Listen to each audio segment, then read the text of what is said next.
Suscríbase a Delfino Más en delfino.cr y disfrute de más contenido en audio. Delfino.cr. Hoy quiero decirlo con todas las palabras. ¡Páguele a la caja! ¡Pague la deuda con la caja! He oído argumentos de todo tipo, pero pocos argumentos tan estúpidos, tan ridículos. Para mí es más rico comer arroz y frijoles en paz que venderle el alma a Satanás. Debería tomar un vasito de agua antes de hablar para que pueda coordinar la lengua con el cerebro. Pero aquí, o todos rabones o todos culones, pero no unos ñatos y otros narizones. Se toman un vaso de me vale madre. Creo que me extrañaban, ¿verdad? Coca-Cola sin azúcar presenta Curul en llamas, cubriendo y sufriendo la Asamblea Legislativa, porque alguien tiene que hacerlo. Hola queridos suscriptores de Delfino.cr, bienvenidos a un nuevo programa de Curul en Llamas, el podcast semanal donde les comentamos los temas más relevantes e irrelevantes de la Asamblea Legislativa. Les saluda Luis Madrigal desde el 27 de mayo del 2022, como siempre en compañía de May. Espero que todas y todos estén bien. Los temas para esta semana, vamos a hablar de cómo esta asamblea está teniendo que empezar a cargar con los errores de la asamblea anterior. Hay varios proyectos que se retrotrajeron para que sean conocidos en comisión, me parece.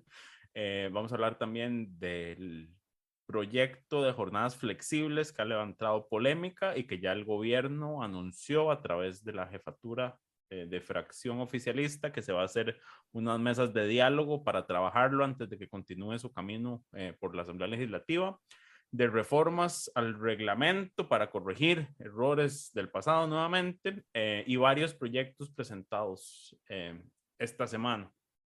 Correcto. Empecemos con las retrotracciones y aquí nada más para recordarle a los oyentes o si alguien nos escucha por primera vez, ¿qué es una retrotracción, Lucho? La retrotracción es cuando se devuelve a primer debate un proyecto que ya se había aprobado en primer debate y que estaba listo para el segundo. Ese es un mecanismo que tiene como propósito hacer subsanaciones del proyecto. Entonces, lo que pasa es que aprobada la moción, se da un día para que se presenten mociones. Cada diputado puede presentar una única moción por artículo del proyecto. Por lo general, lo que se hace es una negociación entre fracciones para presentar una única moción de consenso. Se aprueba la moción, si se cambia el texto, se da un día más para la publicidad respectiva y al día siguiente ya el proyecto puede volver a aprobarse en primer debate. Esa es la moción de retrotracción. Correcto. Es menos gravosa que la devolución a comisión, digamos, porque la devolución a comisión tiene dos circunstancias. Una es que puede devolverse con plazo, que es la más beneficiosa. Sin embargo, para eso se necesitan 38 votos. Y la otra es devolverlo sin plazo y es prácticamente lo que llamamos entierro de lujo. Pero eso, una consulta, devolverlo sin plazo, pero ¿le aplica la guillotina o si se devuelve ya la guillotina original no aplica? O sabes que no tengo claro eso. Yo diría que regresa con los 60 días y 60 prorrogables que tiene cualquier proyecto en comisión. Ya no existe ese regreso eterno que existía antes. Claro, pero sería mi interpretación. Igual se puede aprobar una moción de posposición en comisión para saltarse el proyecto en caso de que le haya caído la guillotina por segunda vez. Pero bueno, por lo general no ocurre. A veces, no sé, lo hicieron con la Comisión de Ambiente en la Asamblea, en la legislatura, el cuatrienio pasado, pero ya era Paula Vega la presidenta y eran proyectos que ella apoyaba, entonces aunque se los devolvieran sin plazo, ella rápidamente los sacaba. Pero bueno, eso fue la retrotracción. Esta semana se aprobó una y una devolución a comisión. Correcto. Y el 19 de mayo, que eso fue la semana pasada, ya se había devuelto otra comisión. Entonces, el primero de esos fue la ley para derogar los regímenes de pensiones complementarios especiales, que de eso no hablamos la semana pasada, aunque debimos haberlo hecho. Ese proyecto lo que pretende es derogar todas las pensiones complementarias que no son el ROP, que múltiples instituciones públicas regalan a sus funcionarios. Algunos de los casos. 6 instituciones, ¿sí? Me parece que son. Sí, en algunos de esos casos, en algunas de esas instituciones, los trabajadores ni siquiera cotizan nada para esa pensión complementaria. Y en algunos otros casos, lo que cotizan es insuficiente para la sostenibilidad del régimen. Ese también tiene el problema de que esos regímenes de pensiones están administrados por entes que no tienen personería jurídica. Entonces está la duda jurídica de que, qué pasa si ese régimen quiebra. ¿Quién asume la deuda? La respuesta lógica es que el Estado, El ¿verdad? Estado como todo. Entonces, este proyecto es de la ahora, este proyecto es de la ahora ministra de Yorleni. Desarrollo Humano e Inclusión Social, presidenta de Limas, doña Yorleni León. Se había dictaminado negativo de mayoría en comisión porque no habían tenido tiempo para verlo. Y ella le metió un dictamen afirmativo de minoría para salvarlo, pero esta asamblea decidió devolverlo a la comisión con plazo por máximo 2 meses por unanimidad. Entonces, ahí está el primero. El segundo... Yo creo que es el mejor ejemplo de los problemas que heredamos de la asamblea pasada. Es correcto. un proyecto aparentemente inocuo, que lo que hacía era obligar a las empresas a registrar un correo electrónico donde pudieran ser notificadas. Correcto. Sin embargo, y tras su aprobación en primer debate, un diputado identificó que por la redacción en la que estaba el texto y la forma en que se había planteado el tema, iba a obligar a toda sociedad mercantil, digamos, sociedad anónima, fundación, cualquier sociedad, digamos, a tener que realizar una asamblea de accionistas para incorporar en los estatutos esta dirección de correo electrónico y hacer una asamblea de accionistas implica protocolizar el acta y contratar un notario y pagar timbres y meter el cambio de los estatutos en registro y demás, lo cual tiene un costo aproximado de 160,000 colones, dijeron en la asamblea. Entonces era un impuesto solapado, en palabras del Partido Liberal Progresista, que fue el que alertó de esto a último minuto. Ese también ya se había aprobado en primer debate en la asamblea anterior, se aprobó el primer debate el 28 de abril, se retrotrajo el 23. Este lunes. Digo, a último minuto, ¿verdad? Porque ya casi iba a votarse. Correcto, y a eso íbamos, y esto era, digamos, parte de la discusión que queríamos tener hoy en el programa. Nuestro diputado de la semana es el señor Jorge Dengo, que fue el que identificó y advirtió sobre este error y sobre lo que le costaría aprobar esta ley. Y por eso lo declaramos nuestro diputado de la semana. Adicionalmente, le mandamos el pésame al señor diputado cuyo padre falleció el miércoles de esta semana, si no me equivoco, o el martes. Sí. Pero esta misma semana. Correcto, sí. Nuestras condolencias para él y su familia. Pero bueno, ese fue el otro proyecto que se retrotrajo. Entonces, falta el periodo de presentación de mociones, No, creo que ya de hecho ya se le aprobó la moción para arreglarlo. Y si no, debería verse la próxima sesión.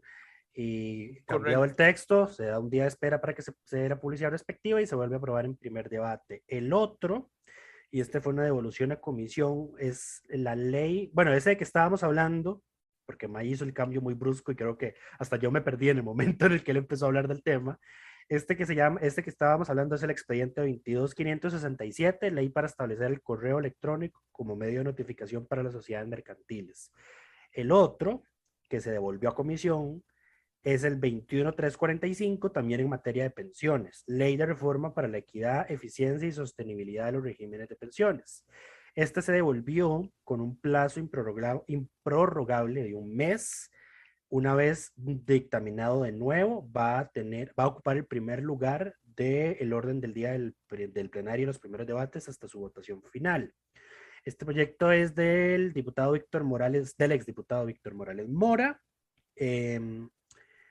y entre muchas otras cosas, aumentaba la edad para pensionarse en algunas leyes que todavía no tenían, como ejemplo el cambio incorporado que tiene la caja. Hay algunos regímenes que todavía lo tienen en 60 años, entonces se pasa a 65. Se cierra algunos portillos legales. Estos dos proyectos de pensiones son como para cerrar lo que se conoce como las pensiones de lujo. Pero no es que las van a eliminar, ¿verdad? Eso hay que dejarlo absolutamente claro, aunque algunas personas pro gobierno digan que estos proyectos son para derogar las pensiones de lujo. Eso no es posible.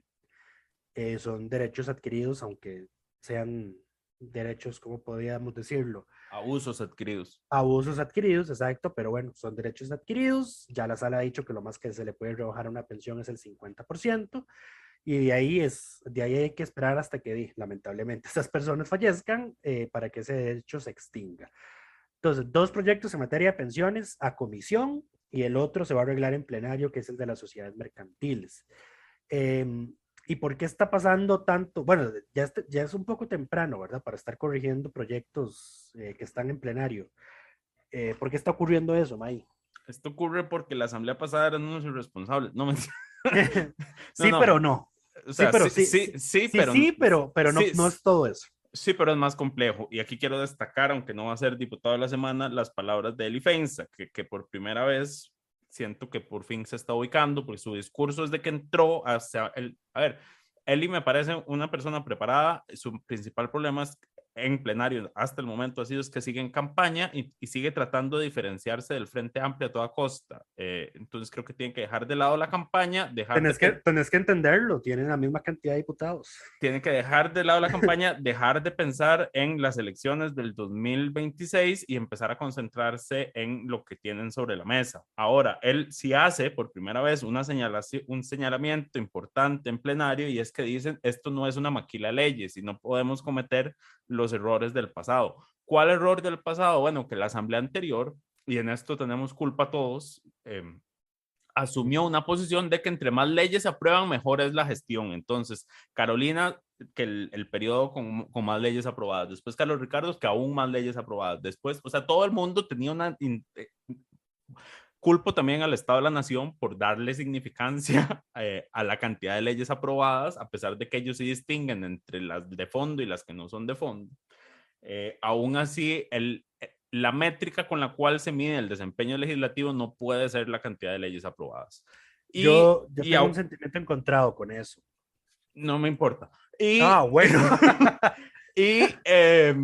No, y es que es cierto, porque ¿qué pasaba? Lo que pasó en el periodo anterior es que en muchos casos era como aprobemos esto y después lo corregimos. Entonces, por ejemplo, si revisamos la cantidad de leyes que se aprobaron para corregir leyes del mismo periodo constitucional, debe ser una cantidad absurda. No tengo la estadística en ese momento, pero el periodo anterior me parece que va a tener una cantidad absurda, y ahí es donde está el error, aprobar por aprobar.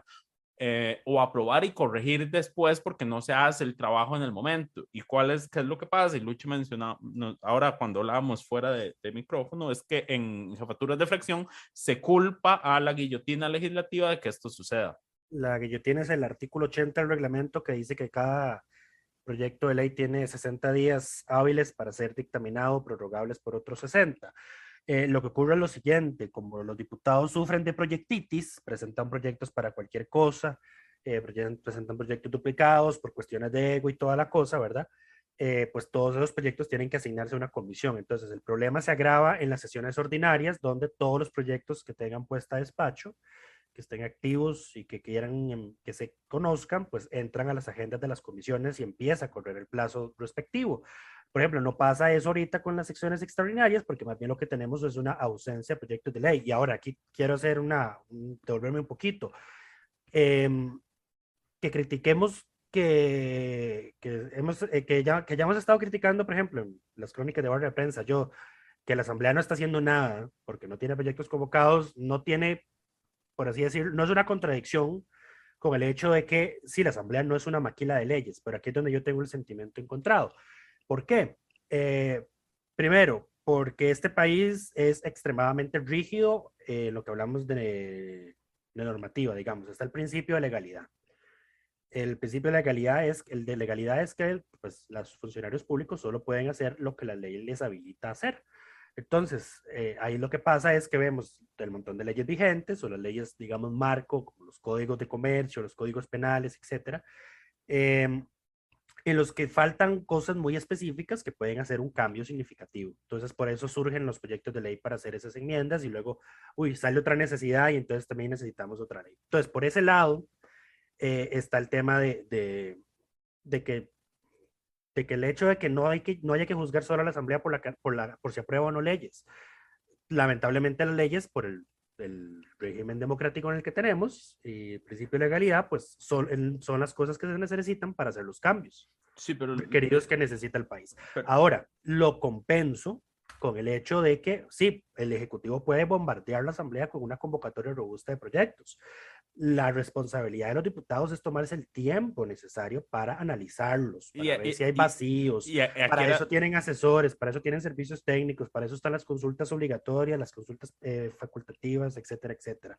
Entonces, no por el hecho de que el proyecto ya esté en plenario, tienen que correr a verlo, que fue tal vez lo que pasó en los últimos meses del periodo anterior. Y eso también más que todo fue porque, bueno, ya nos vamos. todo el Vamos a mundo dejar- todo el mundo quería sacar sus proyectos. Ya sí, dejemos la politicaría, dejemos el bloqueo, saquemos todos los proyectos y ahí vamos, ahí vemos cómo están.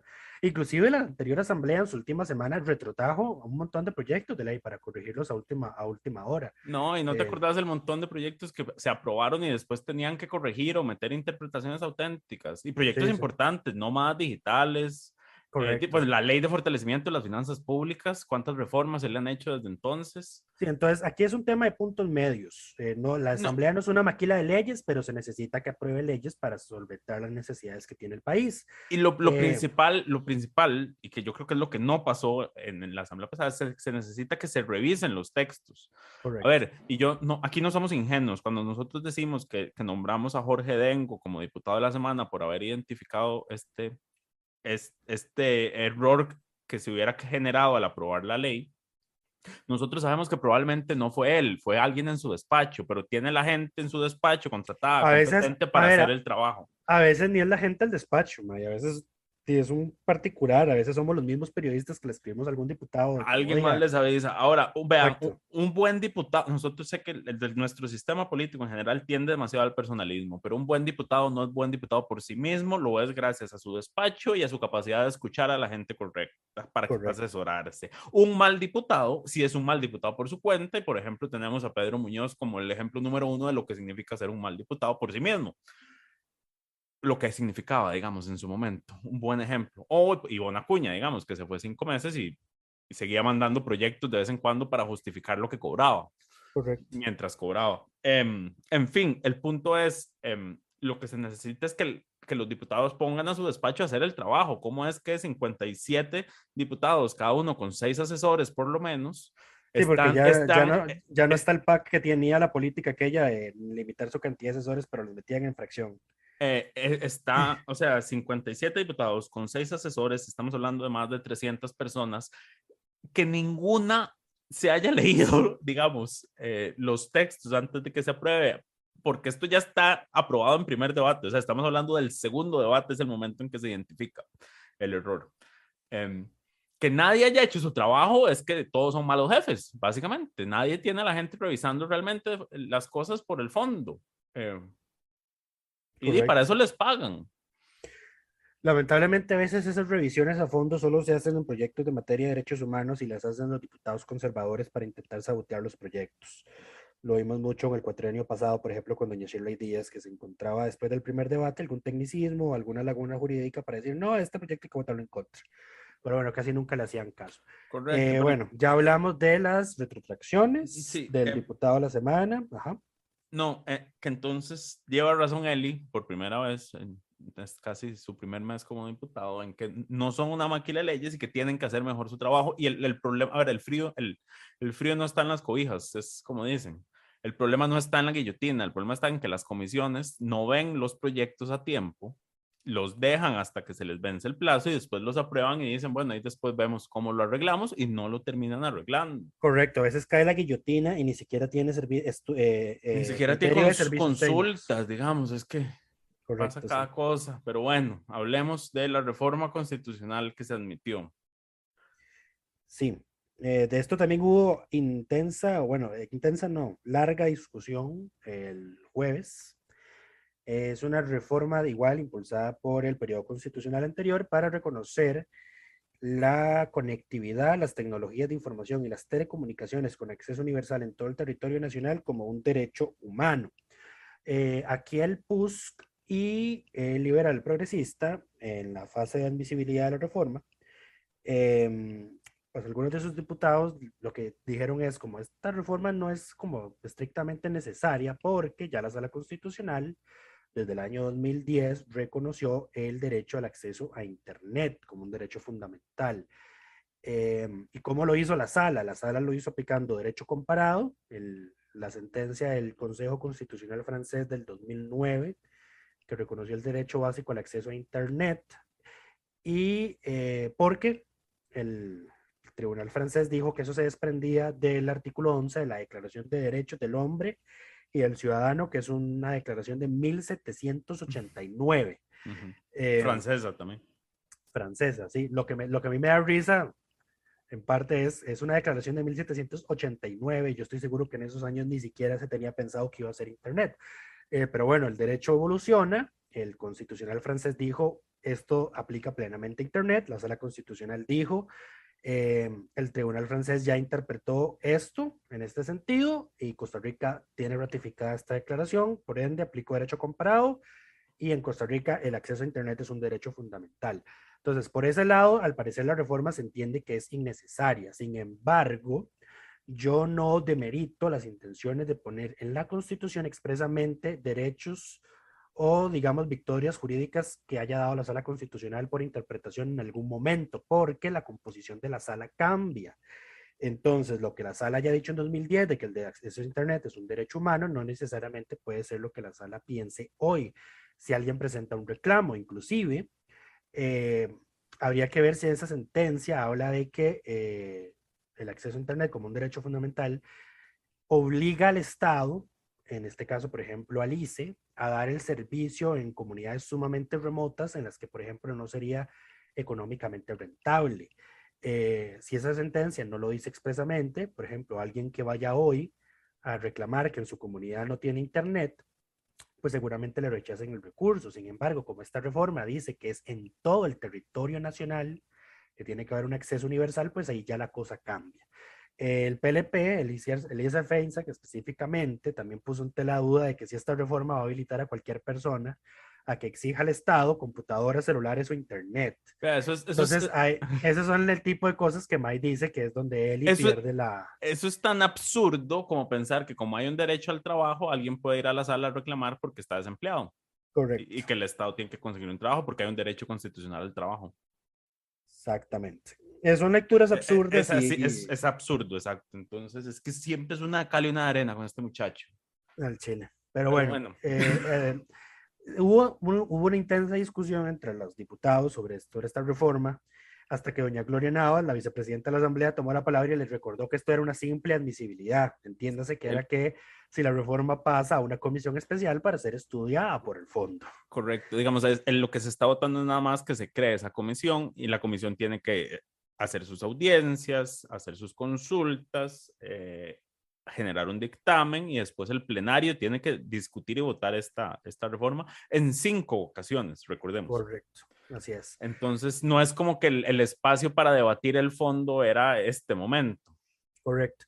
Pero bueno, eso era lo que había por ese día. Entonces, ya después de que habló doña Gloria, los 52 presentes.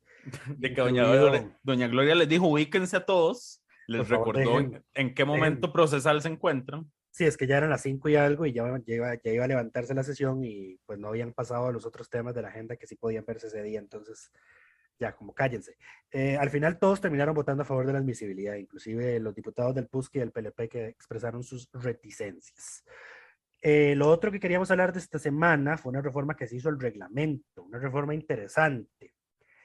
¿En qué consistió, May? Lo que Lucho considera interesante a mí no deja de sorprenderme. La reforma lo que hace es quitarle la responsabilidad administrativa al directorio. A ver, el directorio es no solo la cabeza política, digamos, el presidente de la Asamblea del Congreso es el máximo jerarca, sino también es la cabeza administrativa en la práctica. O sea, toma decisiones administrativas sobre el funcionamiento de la Asamblea como un órgano administrativo, entiéndase contrataciones, pagos, proveedores, servicios y demás, incluyendo, por supuesto, lo que tiene que ver con el pago de dietas a sus propios pares, a las y los demás congresistas. Entonces se lavaron las manos y dijeron que eso mejor era que lo hiciera la administración. ¿Fue así? Sí, palabras, Eso fue lo que yo entendí. palabras más, palabras menos. Ajá, dale. En resumen, Rodrigo no quiere que se le haga un escándalo como se le hizo a Silvia al final del periodo pasado porque una diputada no llegaba y cobraba las dietas y el directorio era el que firmaba esos pagos. Eso fue lo que pasó. Eso fue lo que pasó. Para los que no se acuerdan, esa diputada era Ivonne Acuña. Pero bueno, sí, lo que hace esta reforma y la justificante es que esa medida, digamos, esa estructura administrativa que opera en la Asamblea o que operaba en la Asamblea antes de esta reforma, en la que el presidente tenía que firmar las autorizaciones de pago de servicios públicos, de salarios, donde las diputadas secretarias, por ejemplo, hoy tenían que llevar la asistencia de los funcionarios rasos de la Asamblea, los que no eran legislativos, los diputados. O sea, tenían que llevar la asistencia de los diputados y el resto del personal de la Asamblea, lo que es un ridículo. O sea, nosotros no escogemos diputados para que vayan a ver si los asesores vayan a trabajar. El resto, de verdad. O sea, para eso no están. Al parecer, según la explicación de motivos de esta reforma, esa es una estructura que estaba existente desde el siglo XIX. Entonces, imagínense. Y ya había sido un problema y una queja recurrente de todos los diputados que habían formado parte del directorio durante múltiples legislaturas, inclusive en periodos constitucionales anteriores. Ya se había trabajado una reforma al reglamento para el respecto, pero fue hasta ahora que don Rodrigo Arias, doña Gloria Navas, doña Melina Joy y doña Luz María Alpizar la presentaron. También hubo ahí unas observaciones del liberal progresista en el sentido de que parecía que se estaban modificando dos cosas absolutamente distintas, entonces como que no les parecía que se metieran en un mismo proyecto, pero de todas maneras lo votaron a favor. Y en síntesis, lo que va a pasar ahora es que el director ejecutivo de la Asamblea ahora sí va a ejercer plenamente las responsabilidades que debería tener alguien de ese rango y de su salario, que no es cosa menor, considerando la antigüedad que tiene don Antonio Yales ya ahí en la Asamblea. Y ahora todos esos pagos de salarios, de dietas, pagos de servicios públicos quedan en manos del director ejecutivo, quien simplemente va a tener que rendir un informe cada 3 meses al directorio y a las personas que ocupen las secretarías del directorio se les eliminó la responsabilidad de llevar la asistencia del resto de funcionarios de la Asamblea, solo tendrán que encargarse de la asistencia de los y las diputadas. Del plenario, básicamente. Correcto. Otra reforma que se hizo, pero esto no fue el reglamento, esto fue un acuerdo interno del directorio, si no me equivoco, que fue cambiar la política de visitas del directorio anterior porque se estaban generando problemas de ingresos. Sí, eso se habló en reunión de jefes de fracción el jueves. Pero ya venía la queja desde la semana pasada. Se quejaba el Frente Amplio, varias fracciones se quejaron de que a veces una persona que llegaba como visitante tardaba hasta 40 minutos en ser recibida. Pero ¿qué era lo que ocurría? A raíz de las visitas narco en la Asamblea Legislativa pasada y el ingreso descontrolado de visitantes que se reveló, la Asamblea el directorio, doña Silvia, tomó algunas medidas de seguridad adicionales para evitar ese tipo de nuevos escándalos. Al parecer, una de esas nuevas medidas era que de ahora en adelante, cuando llegaba un visitante a la Asamblea, además de indicar a qué despacho iba y que la seguridad se contactara con ese despacho para verificarlo, el despacho del diputado tenía que mandar a alguien presencialmente a recibir a esa persona y llevarla hasta el lugar donde iban a tener la reunión. Entonces, al parecer era eso lo que estaba atrasando, porque al parecer el hecho de que tengan 300 asesores los diputados no es suficiente para ir a recibir gente al primer piso. Entonces, las quejas ya son demasiadas. Se les olvidó que esa medida se implementó precisamente por las visitas indeseables a la Asamblea. Y entonces don Rodrigo Arias anunció que iba a hacer un acuerdo de directorio para derogar esa medida del directorio anterior. Lo que van a hacer ahora es, tienen que mandar un correo 1 hora antes con el nombre y número de cédula para que lo dejen entrar al despacho. Correcto. Y al parecer eso va a ser suficiente. Pero bueno, ya veremos cómo evoluciona, veremos si vuelve a haber un escándalo por visitas de criminales a la Asamblea Legislativa. Lo otro, así como así en temas varios, ¿qué tenemos en temas varios? En temas varios tenemos varios. Empecemos por la suspensión del proyecto de jornadas flexibles. Este es un proyecto que, si ustedes han estado siguiendo la discusión en noticias, medios y redes sociales, ha generado cierto cierto debate, porque el proyecto hace una serie de reformas al Código de Trabajo y establece una serie de nuevas jornadas. ¿Cómo se interpreta esas jornadas de un lado y del otro? Es lo que ha generado el debate. Una gente dice que lo que va a hacer es eliminar el pago de horas extra para ciertos trabajadores que ya las reciben en este momento. Otra gente lo que dice es que lo que va a hacer es introducir una nueva modalidad de trabajo. En la reunión de jefatura de fracción, doña Pilar Cisneros, la jefa del oficialismo, anunció que el gobierno iba a convocar mesas de diálogo porque el proyecto requería todavía una discusión y requería poner de acuerdo a varios sectores. Mi posición en este tema, esto ya lo discutimos alguna vez y en algún momento, es que todas las jornadas flexibles, tanto la anualizada como la de la semana 4-3, como las demás, tienen sentido siempre y cuando se reduzca la cantidad de horas semanales que se trabajan. A 6. Las 48, no, a 6 no. A 6 horas diarias, perdón. Las 48 Serían horas. 24. Las 48 horas que se trabajan en cualquiera de esos formatos, ya sea en el 4-3 o en 6 días y un día libre, es inhumano.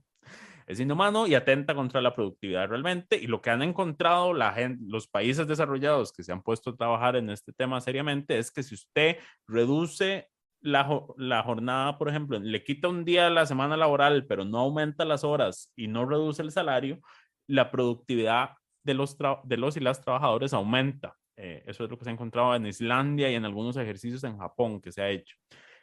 Más allá de la discusión de a qué nivel de desarrollo estamos nosotros, el tema de fondo es que la jornada de 48 horas semanales que mantiene este país es anacrónica a nuestros tiempos y contraproducente en términos de productividad.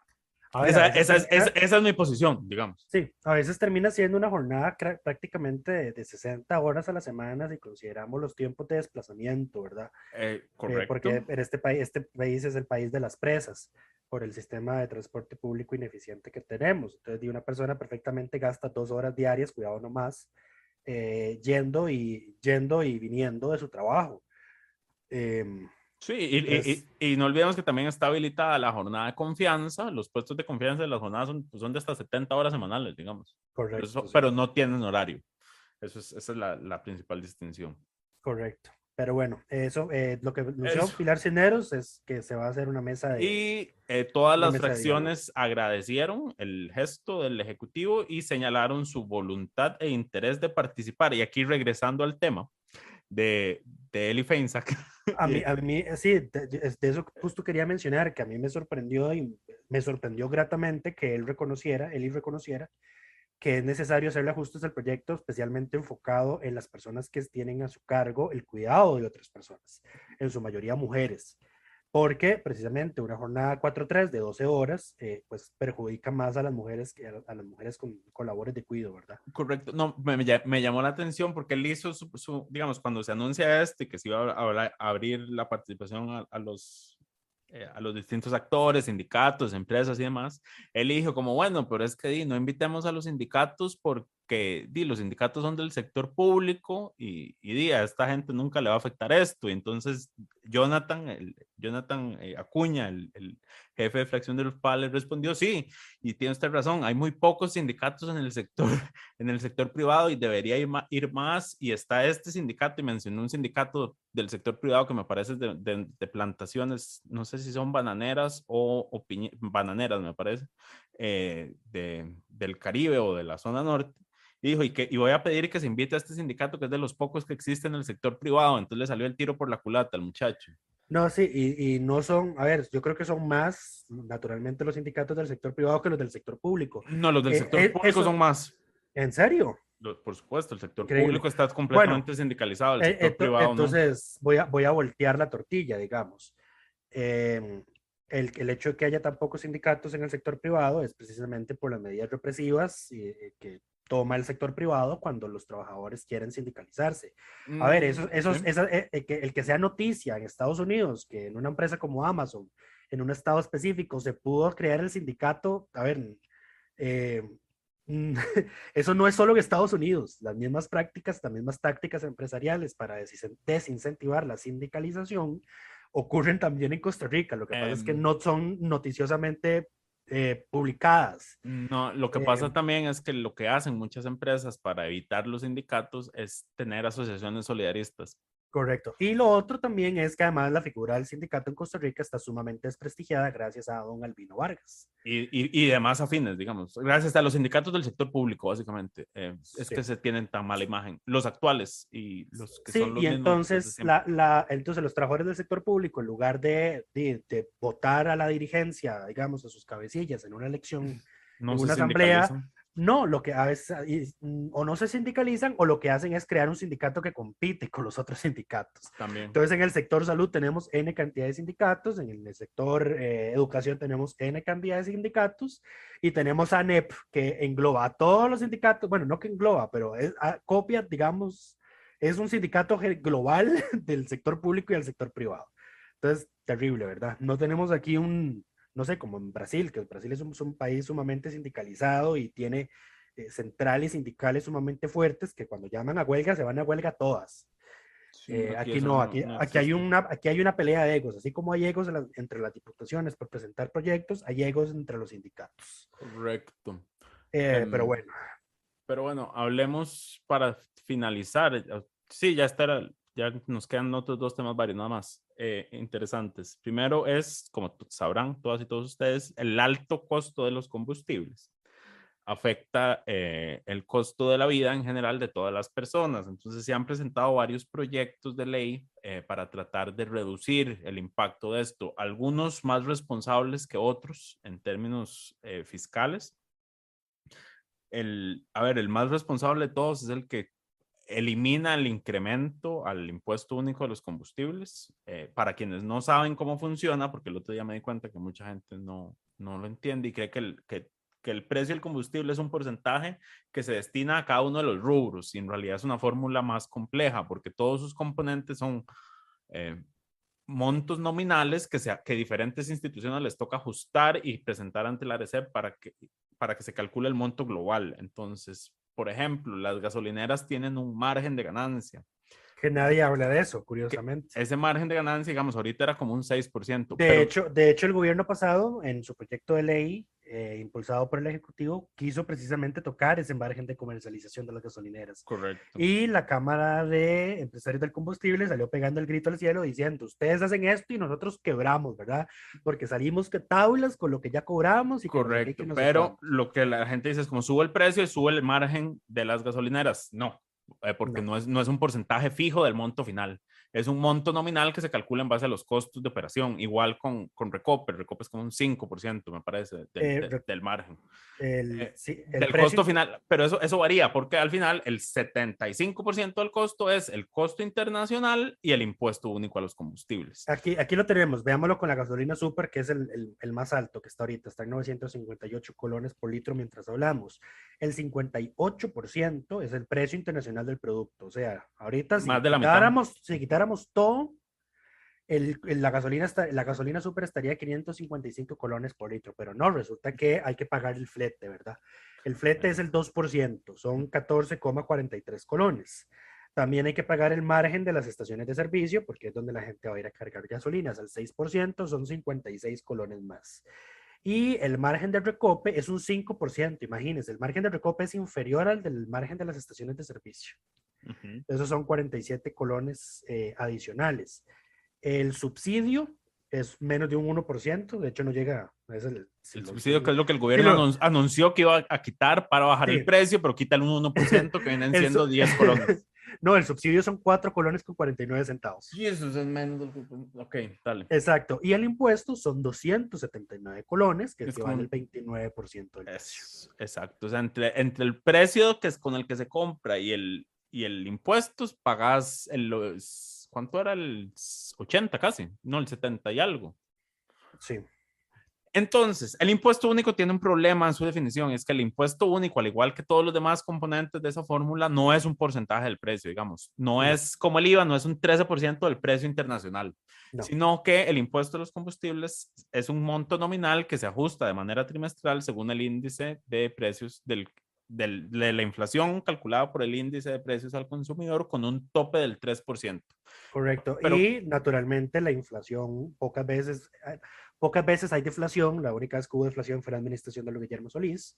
Por eso creo que esa fue la última vez que ese impuesto se redujo, y no se redujo sustancialmente porque eran inflaciones de -1, era inflación -0, algo, etcétera. Entonces sí, ese impuesto creado en la administración de Figueres tiene ese problema. No, ese impuesto es de Es del PUS. Es del PUS, porque Figueres lo puso temporalmente, lo eliminó y después el PUS lo introdujo permanentemente. Ok, rectificación histórica, muchas gracias. Igual en la mentalidad del costarricense está que es un impuesto creado por Figueres. En fin, lo que estaba diciendo. Ah, bueno, sí. No, ya se me olvidó. No, ok, a lo que iba es que entonces lo que se propone en uno de los proyectos presentados esta semana, que me parece que es el de el diputado, bueno, no, este proyecto ya está presentado. Lo presentó el ejecutivo anterior, pero tiene esas otras cosas que mencionaba Lucho. Nadie está atacando, yo sé lo que quería decir, nadie está atacando el problema medular, y es que ese impuesto se actualice cada 3 meses con base en la Exacto, inflación. entonces nadie está tocando eso. Sí, ese es el problema medular. Hay un proyecto que presentado, el nuevo, que lo que hace es eliminar por completo el ajuste en el precio. Y dejarlo como está. Y dejarlo al momento nominal como está, exacto. Okay. Esto es el Ahora, ese tampoco es como la solución, ¿verdad? Porque esa es una solución temporal, porque a largo plazo, por temas de inflación, entonces el impuesto se volvería insignificante.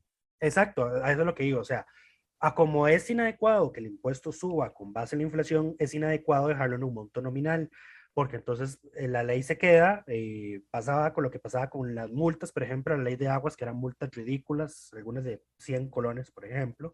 Entonces tampoco es la lógica. La lógica sí es reformular eso de forma, no sé, o sea, dejarlo en el monto que está hoy. Yo soy de la tesis, y un ajuste anual máximo de el tope, no sé. De la mitad de la inflación, por ejemplo, podría ser.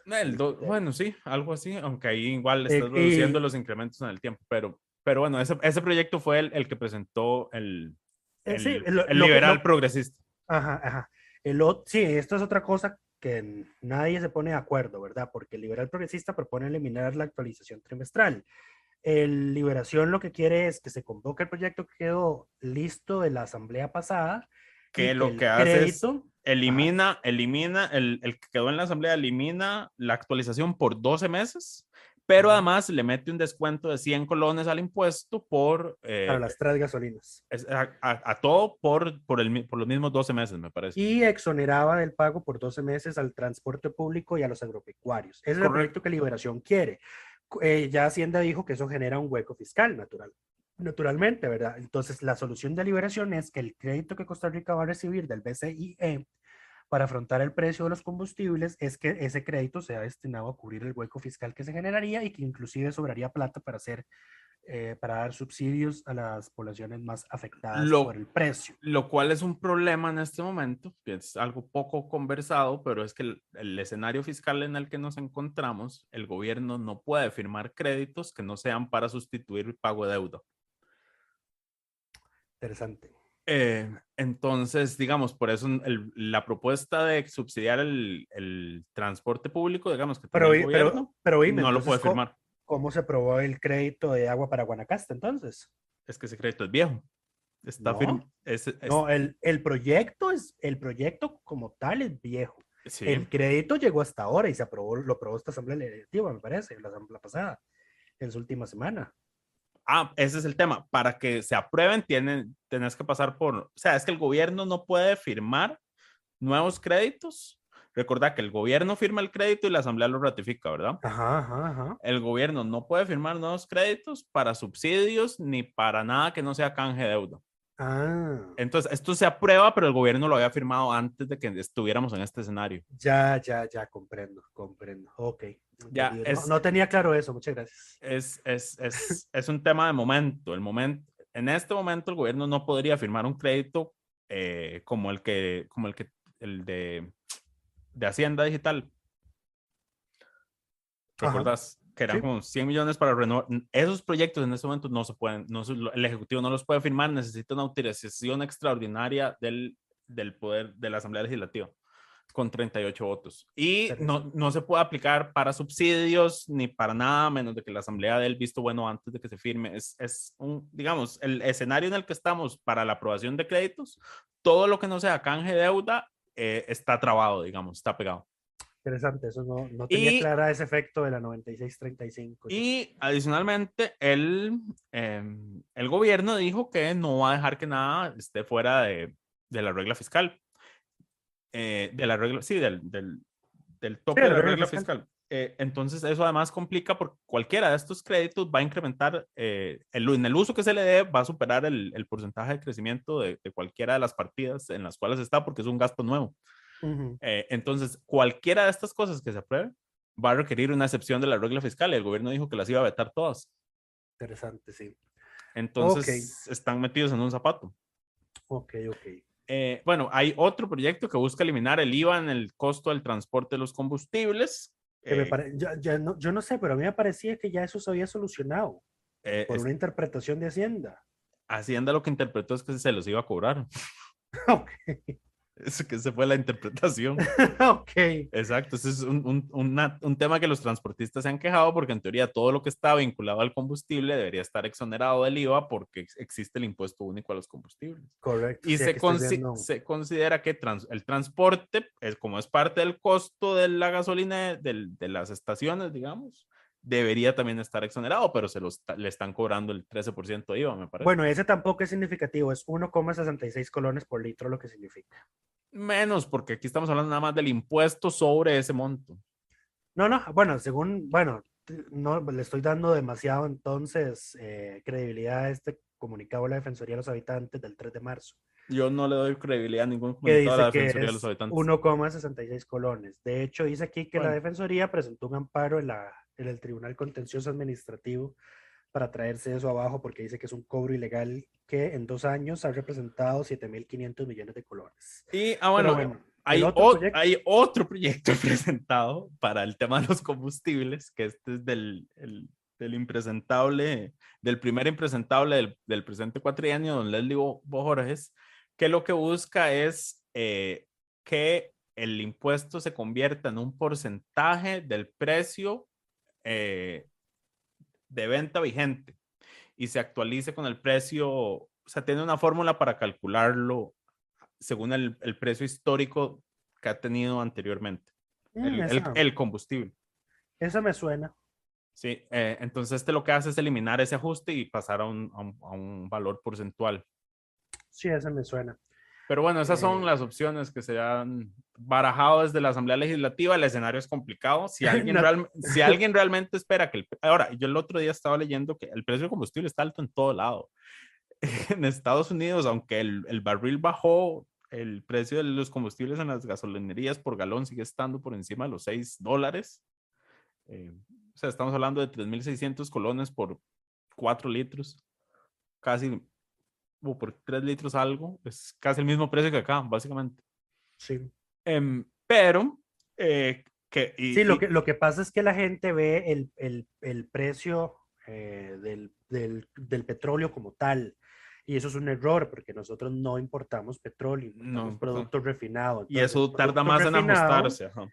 Sí, el producto terminado es más caro que el petróleo porque ya lleva toda la refinación respectiva, ¿verdad? O sea, como aquí no tenemos refinadora, hay que comprar los productos terminados y sí, hay un desfase tarifario además en la metodología de RCEP, entonces todo tarda en reflejarse. Pero en fin, el Ejecutivo no va a convocar ninguno de estos proyectos, naturalmente. Es poco probable. Y no, lo que iba a decir es, si alguien espera, porque lo que terminaba diciendo este artículo que estaba leyendo, que me parece que era el New York Times, sobre el precio de los petróleos en Estados Unidos, es que una de las cosas, aparte de la invasión rusa a Ucrania, que tiene el precio de los combustibles, es la alta demanda, porque la gente no está dejando de salir. Porque como vienen saliendo de la pandemia, es como, no, yo voy a planear mis vacaciones y voy a seguir saliendo y salir bajando. Y aquí es a lo que iba. Una diputada del oficialismo, doña Paola Nájera, presentó un oficio a la ministra de la Presidencia y a la ministra de Trabajo para que el sector público regrese todo a teletrabajo 3 días a la semana por lo menos, para reducir la movilidad de las personas, y la señora justifica en su oficio en 3 cosas, en el tema de los combustibles, el costo de la vida y el crecimiento de los casos COVID. Interesantemente, exacto. Pero bueno, que en realidad la medida que probablemente, la única medida real que podría impactar en el corto plazo para las personas es reducir el desplazo. El gobierno no tiene herramientas de cómo reducir el precio del combustible en el corto plazo. Correcto. No las hay, no existen. Sí, y sí, hay que ahorrarse esta platita de movilización porque el precio de la canasta básica va a seguir subiendo porque el costo de transportarla sigue subiendo porque la gasolina sigue subiendo y como sigue subiendo, la inflación es positiva. Correcto. Y el impuesto a los combustibles vuelve a subir y todo sigue y es un círculo vicioso, ya lo hablamos la semana pasada. Exacto. Pero en fin, yo creo que con eso estamos por esta semana. Con eso estamos, efectivamente. Muchísimas gracias por acompañarnos. Que estén todos muy bien, cuídense y nos escuchamos la próxima semana. Coca-Cola sin azúcar presentó Curul en llamas, cubriendo y sufriendo la Asamblea Legislativa, porque alguien tiene que hacerlo.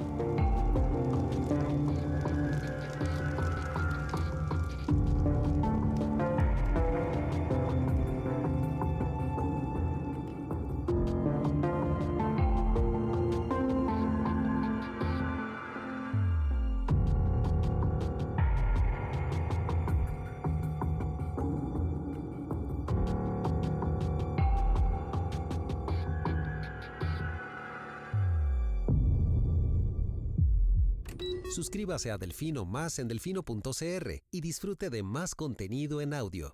Delfino.cr